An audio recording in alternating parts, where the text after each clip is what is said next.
আজ অথবা আগামীকাল গণভোট ও ত্রয়োদশ জাতীয় সংসদ নির্বাচনের তফসিল ঘোষণা করবে নির্বাচন কমিশন। এ নিয়ে প্রায় সব প্রস্তুতি শেষ হয়েছে। প্রস্তুত হয়েছে প্রধান নির্বাচন কমিশনারের ভাষণ। দুপুরে রাষ্ট্রপতি মোহাম্মদ শাহাবুদ্দিনের সঙ্গে সাক্ষাৎ করবে নির্বাচন কমিশন। এদিকে প্রধান বিচারপতি সৈয়দ রেফাত আহমেদের সঙ্গে সাক্ষাৎ করে সুষ্ঠু নির্বাচনে সহযোগিতা চেয়েছে সিএসি এএমএম নাসিরউদ্দিন। অন্যদিকে তফসিল ঘোষণার পর বেআইনি ও অনুমোদনহীন জনসমাবেশ ও আন্দোলন থেকে বিরত থাকার আহ্বান জানিয়েছেন সরকার। বিস্তারিত জানাচ্ছেন একরামুল হক সায়েম। ত্রয়োদশ জাতীয় সংসদ নির্বাচন আয়োজনে নানামুখী ব্যস্ততা চলছে নির্বাচন কমিশনে।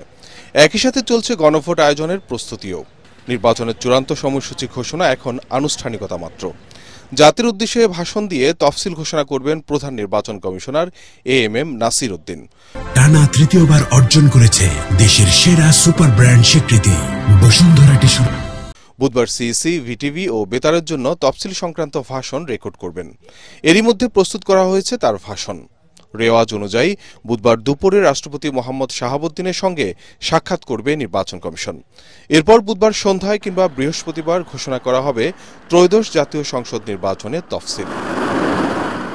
মঙ্গলবার দুপুরে প্রধান বিচারপতি সৈয়দ রেফাত আহমেদের সঙ্গে সাক্ষাৎ করেন প্রধান নির্বাচন কমিশনার। প্রধান বিচারপতির খাস কামরায় প্রায় ঘণ্টাব্যাপী বৈঠক অনুষ্ঠিত হয়। তফসিল ঘোষণার পর কোনো রিট যেন নির্বাচনকে বাধাগ্রস্ত করতে না পারে সে বিষয়টি বিবেচনায় নিতে প্রধান বিচারপতিকে অনুরোধ করেন সিইসি।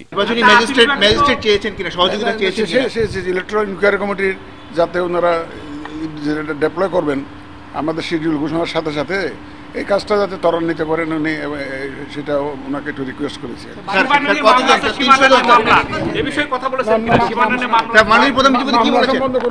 মাননীয় প্রধান বিচারপতি আপনাকে কি আশ্বস্ত করেছেন? না উনি জাস্ট ইলেকট্রাল কমিটির যে লোকজন দেওয়ার কথা আছে, ডেভেলপমেন্ট আছে, ওই ব্যাপার বলতে ওনারা যথাযথ ব্যবস্থা নিচ্ছেন এবং নেবেন, কোনো অসুবিধা হবে না, এটা ইস্যুর করেছেন। আর কোনো মামলা নিয়ে কোনো আলাপ করেন না। এদিকে তফসিল ঘোষণার পর বেআইনি ও অনুমোদনহীন জনসমাবেশ ও আন্দোলন থেকে বিরত থাকার আহ্বান জানিয়েছে অন্তর্বর্তী সরকার। প্রধান উপদেষ্টার প্রেস উইং এর বিজ্ঞপ্তিতে বলা হয়, অবাধ, সুষ্ঠু, নিরপেক্ষ, গ্রহণযোগ্য ও উৎসবমুখর নির্বাচন আয়োজনই অন্তর্বর্তীকালীন সরকারের মূল লক্ষ্য। সুন্দর নির্বাচন আয়োজনের জন্য যা যা করণীয় সরকার সেদিকেই মনোনিবেশ করছে। দেশ এখন নির্বাচনমুখী সময়ের মধ্যে থাকায় কোনো দাবি দেওয়া থাকলে নির্বাচন পরবর্তী সরকারের কাছে উপস্থাপনের জন্য বলা হয় প্রেস বিজ্ঞপ্তিতে। এ সময়ের মধ্যে কাউকে দাবি দেওয়া নিয়ে উত্তেজনা সৃষ্টি বা স্বাভাবিক পরিবেশ বিঘ্ন না করতে আহ্বান জানায় সরকার। একরামুল হক সায়েম, এটিএন বাংলা, ঢাকা। রাষ্ট্র পরিচালনার দায়িত্ব পেলে যে কোনো মূল্যে দুর্নীতির লাগাম টেনে ধরা এবং কঠোর হাতে আইন শৃঙ্খলা পরিস্থিতি নিয়ন্ত্রণের ঘোষণা দিয়েছেন বিএনপির ভারপ্রাপ্ত চেয়ারম্যান তারেক রহমান।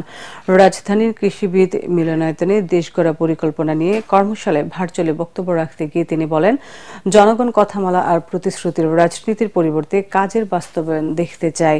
দেশকে এগিয়ে নিতে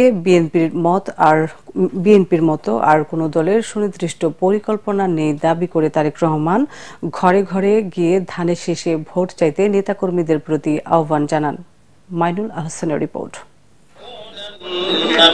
রাষ্ট্র পরিচালনার দায়িত্ব পেলে বিএনপি ভবিষ্যৎ বাংলাদেশকে কিভাবে গড়ে তুলতে চায় সে পরিকল্পনার কথা নেতাকর্মীদের মাধ্যমে দেশবাসীর কাছে পৌঁছে দিতেই এই কর্মশালা। দেশ গড়ার পরিকল্পনা শীর্ষক ধারাবাহিক এই মতবিনিময়ের তৃতীয় দিনে সারা দেশ থেকে আসা জাতীয়তাবাদী স্বেচ্ছাসেবক দল ও ওলামা দলের নেতারা অংশ নেন। লন্ডন থেকে ভার্চুয়ালি যুক্ত হন দলের ভারপ্রাপ্ত চেয়ারম্যান তারেক রহমান।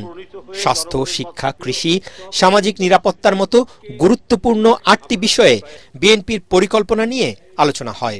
সূচনা বক্তব্যে সিনিয়র নেতারা বলেন, বিভিন্ন জরিপে ধানের শীষের পক্ষে গণজোয়ার দেখে নানা ষড়যন্ত্র শুরু হয়েছে, তাই সবাইকে সতর্ক থাকতে হবে।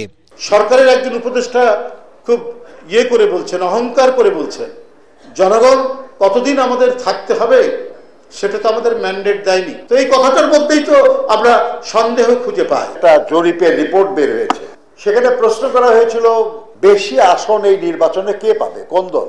শতকরা 66% উত্তরদাতা বলেছে বিএনপি, আর শতকরা 26% উত্তরদাতা বলেছে জামায়াতে ইসলামী। ডিফারেন্স হলো 40%। এতে হতাশ হয়ে, নিরাশ হয়ে কেউ ষড়যন্ত্রের আশ্রয় নিতেই পারে। ভার্চুয়ালি সমাপনী বক্তব্য রাখতে গিয়ে দলের ভারপ্রাপ্ত চেয়ারম্যান তারেক রহমান বলেন, বিএনপি শুধু কথামালার রাজনীতিতে বিশ্বাস করে না, সুনির্দিষ্ট পরিকল্পনার মাধ্যমে দেশকে এগিয়ে নিতে কাজ করছে তার দল। জনগণ টায়ার্ড হয়ে গেছে এখন এইসব বক্তৃতা শুনতে শুনতে। জনগণ একটি ক্লিয়ার ইন্ডিকেশন চায়, ভাই তুমি কি করবা আমাকে বলো। আমি জনগণ, আমি তোমাকে ভোট দিব, তুমি কি করবা। যারা আগামী নির্বাচনে পার্টিসিপেট করতে চায়, আর কার এরকম পরিকল্পনা আপনারা গত 1 বছরে দেখেছেন বা শুনেছেন বা জেনেছেন? হ্যাঁ, অনেকে অনেক কিছু বলেছেন, এইভাবে করবেন, দেশকে গড়ে তুলবেন, স্বাবলম্বী করবেন, সেইভাবে করবেন, কিন্তু ডিটেইল প্ল্যানিং একমাত্র বিএনপির আছে। ডিটেইল প্ল্যানিং আর কারো নেই। ভারপ্রাপ্ত চেয়ারম্যান বলেন, জনগণের সমর্থনে বিএনপি সরকার গঠন করলে দুর্নীতি দমন ও আইন শৃঙ্খলা নিয়ন্ত্রণে কঠোর হবে।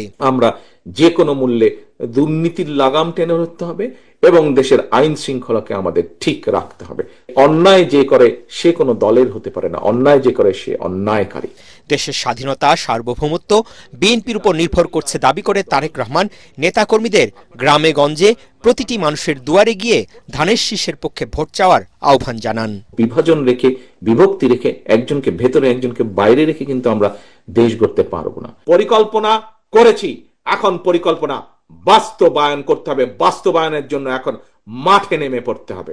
নারীদের ফ্যামিলি কার্ড, স্বাস্থ্য ও কৃষি কার্ড প্রদান, ক্লাস 4 থেকে শিক্ষা কার্যক্রমে খেলাধুলাকে বাধ্যতামূলক করা, শিক্ষা প্রতিষ্ঠান আর গুরুত্বপূর্ণ স্থানে ফ্রি ইন্টারনেট সেবা প্রদানের অঙ্গীকারের কথাও তুলে ধরেন তারেক রহমান। আগামী শনিবার পর্যন্ত ধারাবাহিক এই কর্মশালায় পর্যায়ক্রমে অংশ নেবেন বিএনপি ও সহযোগী সংগঠনের নেতারা। সবাইকে টার্গেট করে মইনুল হাসান, এটিএন বাংলা, ঢাকা। এবং আমাদের নেতার সংস্কারকে পাশ কাটিয়ে বিএনপি জামাত শোডাউনে নির্বাচন করতে চায় বলে মন্তব্য করেছেন এনসিপি সদস্য সচিব আক্তার হোসেন। রাজধানীর পরিবাগে শহীদ আবু সাইদ কনভেনশন সেন্টারে জাতীয় যুব শক্তি প্রতিনিধি সম্মেলনে একথা বলেন তিনি। এদিকে এনসিপির মুখ্য সমন্বয়ক নাসিরউদ্দিন পাটোয়ারি বলেন, আগামী নির্বাচনে জনগণ তাদেরকে লাল কার্ড দেখাবে। মিজান শাহজাহানের রিপোর্ট। জাতীয় যুবশক্তির প্রতিনিধি সম্মেলনে চলমান রাজনৈতিক পরিস্থিতি নিয়ে কথা বলেন এনসিপির কেন্দ্রীয় নেতারা। দলের মুখ্য সমন্বয়ক নাসিরউদ্দিন পাটোয়ারি বলেন, 2001 থেকে 2006 দেশে দুর্নীতির মাস্টারমাইন্ড ছিল বিএনপি, তাদের জন্যই জাতীয় সরকার হয়নি। 4 দলীয় জোট সরকারের শরিক হিসাবে বিএনপির দুর্নীতির দায় এড়াতে পারে না জামাতও। আপনারা 2001 থেকে 2006 পর্যন্ত জামায়াত ইসলামী সহ প্রত্যেকটা সেক্টরে বাংলাদেশে দুর্নীতি করেছেন। বিপ্লবী একটি সংবিধান বানাতে পারতাম, তাহলে দুর্নীতির যে মাস্টারমাইন্ড তার পাল্লায় বর্তমান দেশ যে পরিস্থিতি আছে এটা করতে হতো না। ভয়টা বাংলাদেশ থেকে দেখায় না, লন্ডন থেকে দেখায়। আমরা কি অনলাইনে কাউকে ভয় পাই? বাস্তবে কাউকে পাই না, অনলাইনে ভয় দেখায়। 300 আসনে গডফাদার দিয়ে শেখ হাসিনা নিস্তার পায়নি। আপনি কিভাবে পাবেন? কোন জায়গায় আপনি স্বপ্ন দেখতে পাচ্ছেন? সেই স্বপ্নটা আমরা একটু বুঝতে চাই। প্রধান অতিথির বক্তব্যে দলের সদস্য সচিব আক্তার হোসেন বলেন, নতুন বাংলাদেশ গড়ার বদলে ক্ষমতা দখলের রাজনীতি করছে বিএনপি জামাত।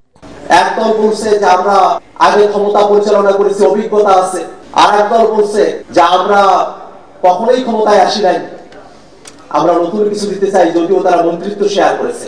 তো যারা ক্ষমতায় ছিলেন বলে নানাবিধ ভাবে আবার ক্ষমতা প্রাপ্ত হবেন এই আশাবাদ মানুষের কাছে ব্যক্ত করছেন, দেশ পরিচালনা করেছেন, সেই অভিজ্ঞতার কথা বলছেন, বাংলাদেশের মানুষ কিন্তু সেই অভিজ্ঞতাগুলো ভুলে যায় নাই।